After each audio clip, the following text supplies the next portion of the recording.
ചില കാര്യങ്ങൾ ഓർമ്മിക്കുവാനായിട്ട് ഞാൻ ആഗ്രഹിക്കുകയാണ്. നമ്മൾ വിചാരിക്കും ദൈവം മഹത്വമെടുക്കുന്നത് നമുക്ക് അനുകൂലമായ സാഹചര്യങ്ങളിലാണ് ദൈവം മഹത്വമെടുക്കുന്നതെന്നാണ് പലരുടെയും ചിന്ത. നമ്മുടെ സുഖത്തിലും ദുഃഖത്തിലും ദൈവത്തിന് മഹത്വമെടുക്കുവാൻ സാധിക്കും. നമ്മുടെ ആരോഗ്യത്തിലും അനാരോഗ്യത്തിലും ദൈവത്തിന് മഹത്വമെടുക്കുവാൻ സാധിക്കും.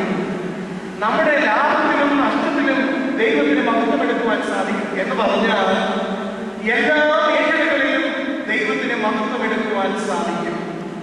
ഒരു ഉദാഹരണത്തിലൂടെ ഒരു സംഭവം നിങ്ങളെ ഓർമ്മിക്കുവാൻ ഞാൻ ആഗ്രഹിക്കുകയാണ്. ദൈവം എങ്ങനെ ശത്രുവിൽ മഹത്വമെടുക്കുമെന്നതിനെ കുറിച്ച്.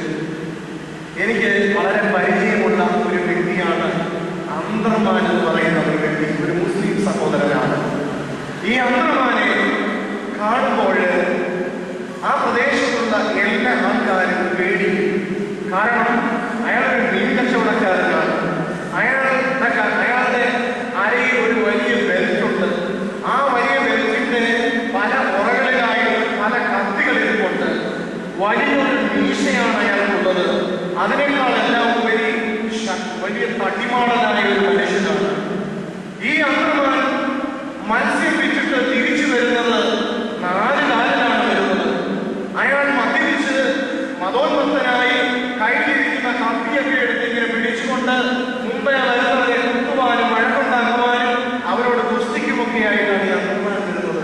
അതുകൊണ്ട് ആ കാലഘട്ടങ്ങളിൽ ഞങ്ങളുടെ മാതാപിതാക്കളൊക്കെ ഞങ്ങളോട് പറയും, സ്കൂൾ വിട്ട് വരുമ്പോൾ അന്തർമാൻ വരുന്നുണ്ടെങ്കിൽ നിങ്ങൾ എവിടെയെങ്കിലും മാറി നിൽക്കണം. എന്താണ് അതിനുള്ള കാരണം? ഇവന്റെ കയ്യിൽ മാരകായുധങ്ങളുണ്ട്. ഇവൻ എപ്പോഴാണ് ബോധക്കേടുണ്ടാകുന്നതെന്ന് അറിയില്ല. ഇവൻ ഉപദ്രവിക്കും. പ്രിയപ്പെട്ട സഹോദരങ്ങളെ, എല്ലാവർക്കും പേടി സ്വപ്നമായ ഒരു മനുഷ്യനായിരുന്നു ഈ അന്തർമാൻ. എല്ലാവർക്കും പേടിയാണ്. അവന്റെ കയ്യിൽ നിന്ന് അവന്റെ കത്തികളെ കുത്തുകൊണ്ടവരും അവന്റെ അടികൊണ്ടവരും ഒക്കെ പലരുമുണ്ട്. അതുകൊണ്ട് ഇവൻ വരുമ്പോഴേ തന്നെ എല്ലാവരും മാറും.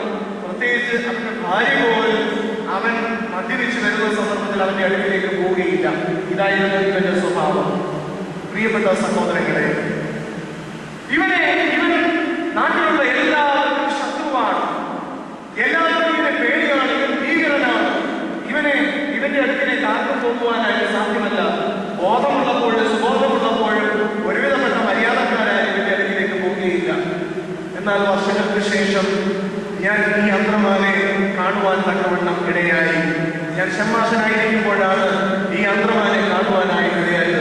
ഞാൻ എൻ്റെ ജീവിതത്തിന്റെ അനുഭവങ്ങളിൽ നിന്നാണ് പ്രിയപ്പെട്ട സഹോദരങ്ങളെ എന്ന് പറയുന്നത്. ദൈവം എങ്ങനെയാണ് ശത്രുവിൽ മഹത്വമെടുക്കുന്നതെന്ന് നിങ്ങളെ ഓർമ്മിക്കുവാനായിട്ട് ആഗ്രഹിച്ചുകൊണ്ടാണ് ഞാൻ ഈ സംഭവം പറയുന്നത്.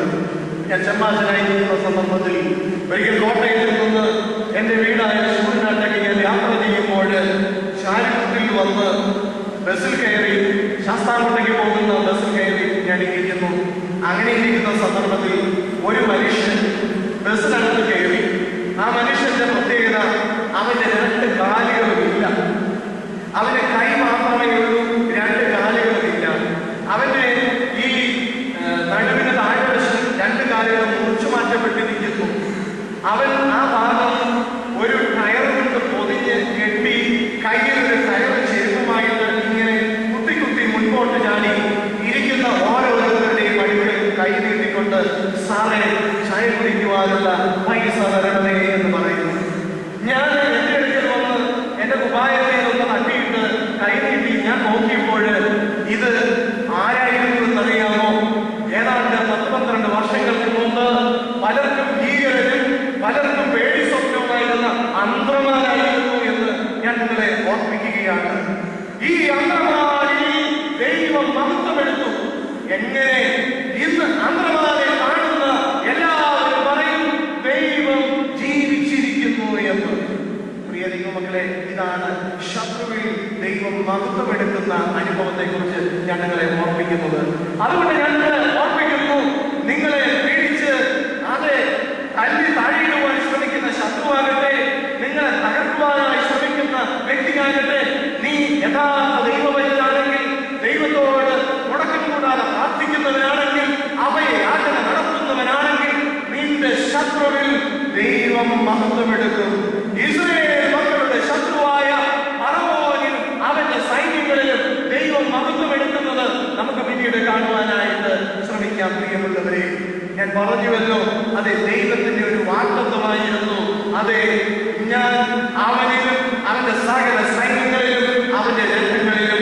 മഹത്വം എടുക്കുമെന്ന് വീണ്ടും ഒരു സംഭവം കൂടെ ഓർപ്പിച്ചു കൊള്ളട്ടെ.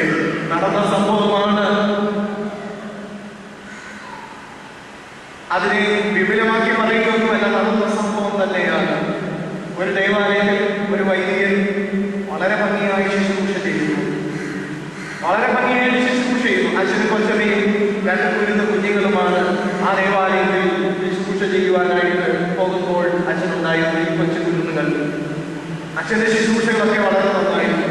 ഒരിക്കൽ ഒരു ടെലിവിഷൻ പ്രവർത്തകര് ആ പാഴ്സനയിലേക്ക് കടന്നു വന്നിട്ട് പറഞ്ഞു, അച്ഛ, ഈ മാതാവിന്റെ പടത്തിന്റെ മുമ്പാകെ നിന്ന് ഞങ്ങളുടെ കൂട്ടത്തിൽ ഒരു കുട്ടി കുപ്പി ഒന്ന് പ്രാർത്ഥിക്കുന്ന ഒരു പടം എടുക്കുവാനായി ഞങ്ങൾക്ക് അനുവാദം തരണം.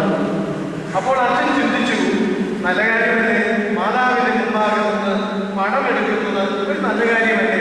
വേറെ അപ്പുറത്തൊന്നും ചിന്തിച്ചില്ല. അച്ഛൻ അനുവാദം കൊടുത്തു. സീരിയലുകാർ അവരുടെ സാധനങ്ങളൊക്കെ കൊണ്ടുവന്ന് വെച്ചു, പടം എടുത്തുകൊണ്ടിരുന്നു. അപ്പോഴാണ് ഒരാൾ ഓടിക്കതച്ച് വന്നിട്ട് അച്ഛനോട് പറയുന്നത്, അച്ഛന് എന്താ പണിയാണ് കാണിച്ചത്? കമ്മിറ്റിയോട് ആലോചിച്ചിട്ടാണോ ഇത് ചെയ്തത്? അച്ഛൻ പറഞ്ഞു, പിന്നെ നീ ബഹളമൊന്നും ഉണ്ടാക്കില്ലേ, അവർക്ക് ആ ഒരു പടം മാത്രം എടുത്തിട്ട് പോയാൽ മതി. അവൻ ആകെപ്പാടെ ബഹളമുണ്ടാക്കി, സീരിയലുകാരന്റെ ക്യാമറ തട്ടി താഴെയിട്ടു, ആകെപ്പാട് ബഹളം ഉണ്ടാക്കിയിട്ട് അവൻ ഒരു വെല്ലുവിളിയുമായിട്ടാണ് പോയത്. നാളെ ഞായറാഴ്ചയാണെന്ന് കുർബാന കഴിഞ്ഞ് കാണിച്ചു തരാമെന്ന്. പ്രിയ ദൈവമക്കളെ, ഈ ദൈവപുരുഷനായ വൈദ്യൻ എന്ത് തോന്നുന്നു? അദ്ദേഹം മനസ്സാവാൻ അറിഞ്ഞ കാര്യമല്ല. അപ്രതീക്ഷിതമായിട്ട് വന്ന് ഒരാൾ ചോദിച്ചു, അവിടെ നിന്നുകൊണ്ട് പ്രാർത്ഥിക്കുന്നതിന് ഒരു പടം എടുത്തോട്ടെ. നല്ല മനസ്സോടുകൂടെ അദ്ദേഹം പറഞ്ഞു, അതെടുത്തു എന്ന്. പ്രിയപ്പെട്ട സഹോദരങ്ങളെ, അന്ന് രാത്രിയിൽ അവൻ അവിടെ ഇടവകയിൽ ഒരു കൂട്ടം ആൾക്കാരെ ചട്ടം കെട്ടിവെച്ച് വെക്കുവാനായിട്ട് ശ്രമിച്ചു. നാളെ കുർബാന കഴിഞ്ഞ് ഇറങ്ങി വരുന്ന സന്ദർഭത്തിൽ ഇതിന് സമാധാനം അറിയിപ്പിച്ചിട്ട് വിടുകയുള്ളൂ എന്ന്. പ്രിയ ദൈവമക്കളെ, അച്ഛനാകപ്പാട് നിർവഹിക്കപ്പെട്ടു. എന്ത് സംഭവിച്ചെന്നറിയാമോ? അച്ഛൻ കുർബാന കഴിഞ്ഞ് ഇറങ്ങി വന്നപ്പോൾ കേൾക്കുന്ന വാർത്ത എന്താണെന്നറിയാമോ?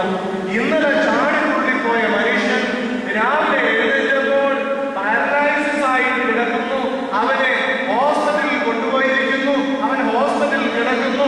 അവനെ വെന്റിലേറ്ററിൽ ഇട്ടിരിക്കുന്നു. ഇതാണ് കേട്ട വാർത്ത. പ്രിയപ്പെട്ട ദൈവമക്കളെ, ഞാൻ നിങ്ങളെ ഓർപ്പിക്കുന്ന ഒരു കാര്യം, ഇങ്ങനെയാണ് ദൈവം ചിലപ്പോഴൊക്കെ പ്രവർത്തിക്കുന്നത്. നമ്മൾ വിചാരിക്കും അനുകൂല സാഹചര്യങ്ങളിൽ മാത്രമേ ദൈവം പ്രവർത്തിക്കുകയുള്ളൂ എന്ന്. ഞാൻ 2 സംഭവങ്ങളിലൂടെയാണ് ഓർപ്പിച്ചത്. ഇവിടെ ഇസ്രായേൽ മക്കൾ ചെങ്കടൽ കടക്കുവാനായി പോകുന്ന സന്ദർഭത്തിൽ ഇസ്രായേൽ മക്കളോട് ദൈവം പറയുകയാണ്, മുൻപോട്ട് പോകുക എന്ന്. പ്രിയ ദൈവമക്കളെ, ഇസ്രായേൽ മക്കൾ മുൻപോട്ട് പോയി. മുൻപോട്ട് പോയപ്പോൾ ഒരു വലിയ സംഭവം അവിടെ ഉണ്ടായി. ലോക ചരിത്രത്തിൽ നടക്കാത്ത ഒരു സംഭവമാണ് ഉണ്ടായത്. ഇസ്രായേൽ മക്കൾ മുൻപോട്ട് പോയ സന്ദർഭത്തിൽ ദൈവത്തിന് മറ്റൊരു പദ്ധതി ഉണ്ടായിരുന്നു. ഇസ്രായേൽ മക്കളുടെ മുമ്പിൽ ദൈവത്തിന്റെ ദൂതനുണ്ടായിരിക്കുന്നു. ഇതാണ് ദൈവത്തിന്റെ 2ാമത്തെ പദ്ധതി. 1ാമത്തെ പദ്ധതി ഞാൻ പറഞ്ഞു, ദൈവത്തിന്റെ